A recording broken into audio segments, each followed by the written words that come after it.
The theology of the Montanists. The majority of the Montanists were modalists. This is part 7 of my response to Dr. Morrison. At 17 minutes into Dr. Morrison's part 2 video on church history, Mr. Morrison rightly stated that Tertullian joined the Montanists from Asia Minor. Yet even the majority of the Montanists were also modalistic in their theology. The New Advent Encyclopedia states that Montanist was himself a modalist because he prophesied saying, "I am the Father, the Word, and the Paraclete."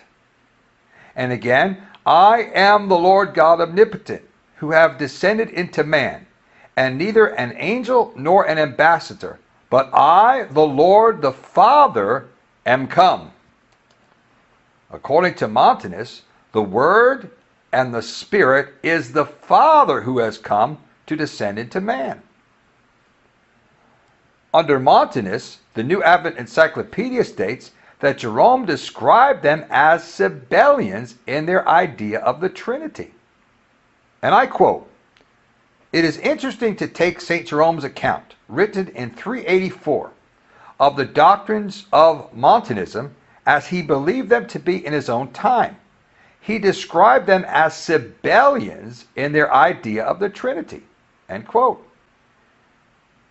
Hippolytus described the Montanists as Noetian or modalists in the early 3rd century. And I quote from Hippolytus.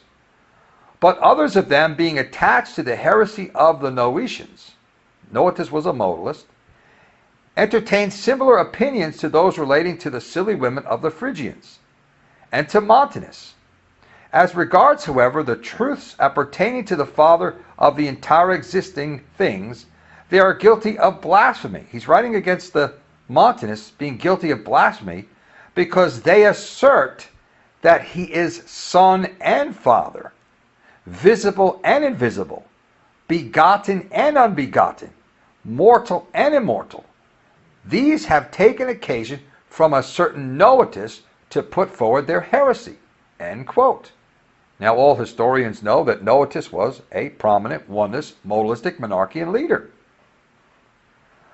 Under Montanism, the New Advent Encyclopedia says, another Montanist who seems to have separated from Proclus was Aeschines, who taught that the Father is the Son and is counted as a monarchian of the type of Noetus or Sabellius.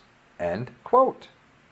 So here we have evidence that the Montanists, at least apparently the majority of the Montanists, were teaching the same thing as modalistic monarchianism.